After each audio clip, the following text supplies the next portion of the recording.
নমস্কার, এমবি রান্নাঘরে সবাইকে স্বাগত। তো আজ তৈরি করব মুরগির মাংস আলু দিয়ে ঝোল। তো দেখো, ছুটির দিন মানেই তো আলু দিয়ে মুরগির মাংসের ঝোল বাঙালিদের খুবই প্রিয়। তো দেখো আমি কিভাবে কেমন করে রান্নাটা করি তো তোমাদের সাথে শেয়ার করলাম। তো যাওয়া যাক রান্নার দিকে। তো প্রথমেই আমি দেখো একটা ডিশের মধ্যে গোটা গরম মশলা, দুটো শুকনো লঙ্কা, জিরে আর দুটো তেজপাতা নিয়ে নিয়েছি। আর নিয়েছি দুটো পেঁয়াজ কুচিয়ে, 1 চামচ চিনি, ধনে গুঁড়ো, 1 চামচ জিরে গুঁড়ো, আর নিয়েছি দুটো পেঁয়াজকে বেটে, আর নিয়েছি আদা রসুন আর শুকনো লঙ্কা পেস্ট। তো এদিকে নিয়েছি কাশ্মীরি লঙ্কার গুঁড়ো। তো এবার আমি কড়াই বসিয়ে দিলাম, কড়াইটা গরম হওয়া অবধি।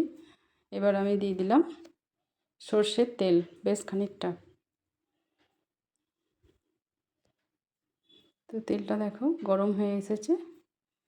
এবার আমি একে একে আলুগুলো ভেজে নেব। আমি আলুগুলোকে 2 টুকরো করে নিয়েছি।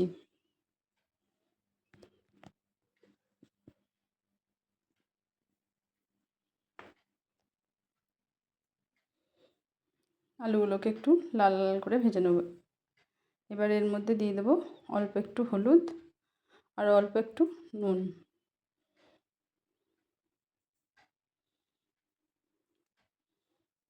আলুটা আমার লাল লাল করে ভাজা হয়ে গেছে, এবার আমি তুলে নিচ্ছি। এবার ওই তেলের মধ্যেই আমি মুরগির মাংসটাকে ভেজে নেব। তো দেখো মুরগির মাংসটা আমি আধখানা লেবুর রস দিয়ে ম্যারিনেশন করে রেখেছিলাম। তো এবার মুরগির মাংসটাকে ভালো করে নাড়াচাড়া করে নিলাম। খুব একটা ভাজবো না, মিনিট 10 মিডিয়াম আছে নাড়াচাড়া করে নেব, তাহলে মুরগির মাংসের আঁচটে গন্ধটা অনেকটাই চলে যাবে। তো দেখো মুরগির মাংসটাকে এবার তুলে নিচ্ছি। এবার কড়াইয়ের মধ্যে দিয়ে দিলাম আবারও বেশ খানিকটা তেল মশলার জন্য। এবার আমি দিয়ে দেব যে গোটা গরম মশলা, শুকনো লঙ্কা, তেজপাতা আর জিরে ছিল সেটা দিয়ে দেখো ফোড়নটা চলে এসেছে। এবার দিয়ে দিলাম কুচনো পেঁয়াজটা, আর দিয়ে দিলাম অল্প একটু নুন।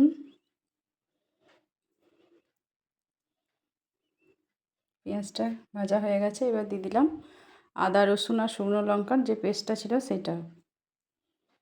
এটাও নাড়াচাড়া করে নেওয়ার পর এবার দিয়ে দেব পেঁয়াজ বাটা।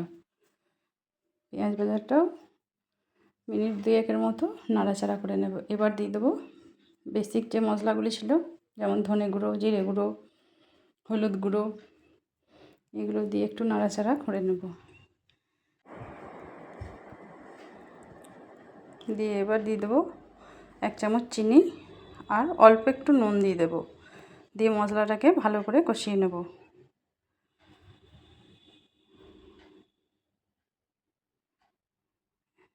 এবার দিয়ে দেবো কাশ্মীরি লঙ্কার গুঁড়োটা, কালার হওয়ার জন্য দেবো। এবার অল্প একটু জল দিয়ে মশলাটাকে বেশ খানিকক্ষণ ধরে তেল ছাড়া অবধি কষাবো। এবার দিয়ে দিলাম টমেটো বাটাটা। তো বন্ধুরা, আমার ভিডিওটি যদি ভালো লেগে থাকে অবশ্যই একটা লাইক করে সম্পূর্ণ ভিডিওটি দেখার অনুরোধ রইল।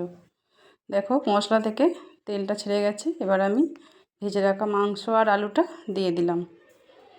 এবারও ভালো করে কষাবো মাংসটাকে।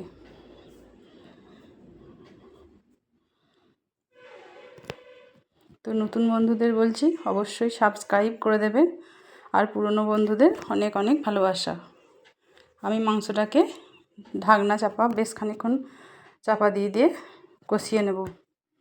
তো দেখো মাংস থেকে তেল কেমন ছাড়তে আরম্ভ করেছে।